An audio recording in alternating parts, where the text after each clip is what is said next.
Salut, nous sommes sur TV Sud Provence, c'est écrit là sur le côté. Merci de votre fidélité. Bien des fois, dans ce rendez-vous, nous avons brossé le portrait de personnages provençaux. Eh bien, nous allons continuer avec aujourd'hui, cette semaine, la rencontre avec Robert Maestracci. Robert Maestracci, c'est d'abord un ancien résistant, c'est un aventurier, il a vécu un temps aux États-Unis. Et puis en 1970, il s'est intéressé au trésor des Templiers qu'il a voulu trouver.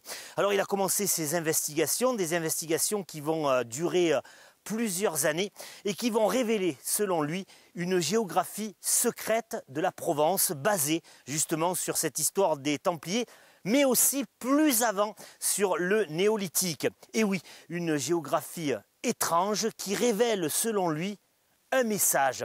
Point central de cette géographie, le village que j'ai derrière moi, le village d'Entrevennes. Cela va nous emmener jusqu'à l'Apocalypse de Jean et même jusque là-haut dans le ciel, du côté des ovnis, du côté des extraterrestres. Une rencontre formidable, celle avec Robert Maestracci. C'est parti.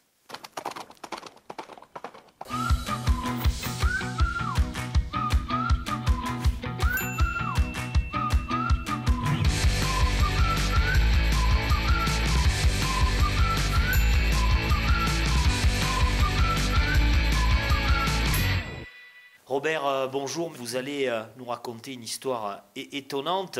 On va d'abord parler de vous. Vous êtes un peu un aventurier, vous aimez comme ça l'aventure. Et d'ailleurs, votre histoire le prouve. Très tôt, vous êtes rentré, c'est ça Robert, dans la résistance. Oui, c'est vrai. Quel âge?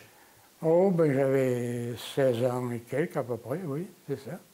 Vous étiez à Marseille? J'étais à Marseille, je faisais partie d'un réseau qui était l'OSS, qui n'a rien à voir avec James Bond d'ailleurs, hein, mais c'était un réseau qui avait été formé par les Américains, c'était l'Office of Strategic Service, qui nous on transmettait des renseignements sur les mouvements de l'ennemi, de l'occupant, à des agents américains qu'on contactait. Vous travaillez à cette époque-là pour un journal Le Petit Marseillais. Oui, ça c'est après, parce que quand mon réseau a malheureusement été trahi et éliminé, il n'y a eu que 2 survivants.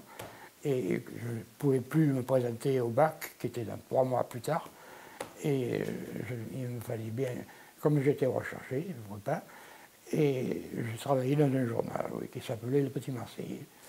Là, par l'intermédiaire d'une connaissance qui, lui, œuvre pour la Gestapo, oui. Vous apprenez que dans la nuit, vous risquez, vous et votre famille, d'être arrêtés. Cette personne en question travaillait au journal, mais elle ignorait complètement mon activité. Mais je pense que lui aussi était un agent double parce qu'il n'a pas été inquiété après la guerre. Donc il est parti pour travailler à la Gestapo. Nos relations se sont interrompues. Et puis un jour, on m'a appelé au téléphone pour me dire « Robert, je ne peux rien te dire comme ça », c'était lui. Mais attends-moi à la sortie, et il m'a expliqué, il m'a dit « J'ai ouvert un cahier par hasard et il y avait ton nom souligné en rouge. » Et quand c'est comme ça, il m'a dit « C'est pour la nuit ». Donc j'ai averti mes parents parce qu'on les aurait arrêtés à ma place. On est allé coucher chez des amis et le lendemain, on est monté à Entrevennes. Ici où nous sommes. 1970, bon alors vous êtes allé aux États-Unis, 1970, vous êtes un drôle de type quand même Robert, et vous mettez dans la tête de chercher le trésor des Templiers. Oui, parce que c'était la mode. C'était l'époque de la sortie de ce livre de Gérard de Sède, Les Templiers sont parmi nous, que j'avais lu, qui m'avait plu, et qui a d'ailleurs inspiré Henry Lincoln, cet écrivain anglais qui a inspiré lui, grâce à son livre L'énigme sacrée, Dan Brown, qui a écrit Da Vinci Code, et qui m'a fait la préface de mon livre. Donc je me suis intéressé aux Templiers, voilà. Et là, je cherchais, comme tout le monde, c'était la mode, le trésor des Templiers. Alors, partant d'Entrevennes, un jour qu'on était venu passer un week-end, j'avais porté une carte Michelin, une boîte de compas, et je cherchais dans un rayon donné, oui, je dis bien un rayon donné, donc dans un cercle, tout ce que je pouvais connaître de Templiers, et j'en savais en vérité très peu à l'époque. Alors là, c'est le début d'une construction invraisemblable qui va vous emmener à révéler une géographie secrète de notre Provence, Robert. Mais qui m'ont été imposées, je veux dire par là, c'est pas toute cette structure qui consiste en carré, essentiellement. Vous reliez des chapelles, vous reliez des lieux. Oui, voilà. Ça, c'était pas moi qui l'ai décidé.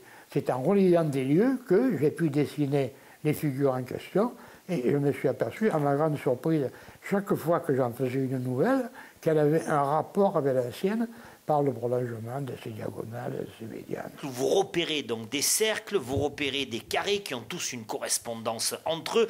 Le centre de tout ça reste Entrevennes. Et au niveau du temps, on part du néolithique jusqu'à... Oh, jusqu'à mais certainement jusqu'au Moyen-Âge.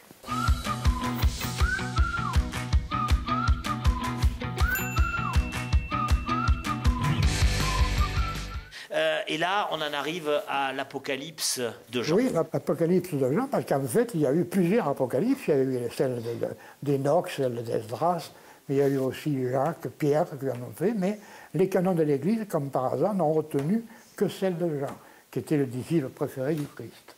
Alors, grosso modo, on détermine là ce qu'on appelle la Nouvelle Jérusalem. La Nouvelle Jérusalem. Parce que dans l'Apocalypse, en fait, l'Apocalypse, c'est un mot grec, apocalypsis, qui veut dire révélation. D'ailleurs, dans la Bible, le titre, c'est Révélation. Apocalypse, c'est dessous, un sous-titre, quoi. Hein? Et cette révélation, on a tendance à considérer l'ensemble du livre. Mais non, c'est une partie bien précise du livre, bien précise, qui se trouve tout à fait à la fin, dans les dernières pages. Quand la révélation qui est faite, c'est quand l'ange montre à Jean la fameuse Nouvelle Jérusalem. Parce que c'est à partir de là que tout va changer. Parce que contrairement à ce que enfin, tout le monde ne le sait pas, mais jusqu'au XXe siècle, l'Apocalypse était considéré comme un message d'espoir, puisqu'elle annonçait le retour du Christ, alors qu'on nous le promet toujours dans les évangiles, mais on ne dit jamais quand. Alors que dans l'Apocalypse, à la fin, il est bien dit, Jésus lui-même s'adresse, c'est les dernières lignes, il dit, moi, Jésus, voilà, voici, je viens promptement. Les nombres, les chiffres, mais aussi le verbe, les mots qui vous ont permis de mettre en place, parce que tout ça, ces schémas que l'on voit là, l'Apocalypse de Jean, tout ça, vous en êtes aujourd'hui persuadé, c'est un message crypté. Oui, c'est un message crypté, absolument. Et ce schéma-là, que vous avez révélé, on a pu l'établir que si on est très haut, que si on regarde, on regarde la Provence de très haut. Si on prend la construction de la chose qui a été faite et qui remonte donc pratiquement à la préhistoire, elle était irréalisable, je pense, même pas de mon temps à moi, il y a une cinquantaine d'années, avec la projection Lambert, qui était la projection au sol, pour les cadres de l'état-major, on n'aurait pas pu faire ça. On n'aurait pas pu faire ça. On n'aurait pas pu. Ce schéma, l'Apocalypse de Jean, la révélation, vous avez révélé donc ce message. Entrevennes serait donc un endroit où il pourrait se passer des choses. Qu'est-ce que ça nous dit? Entrevennes, il se passe rien, c'est un village ordinaire, quoi, pour le moment.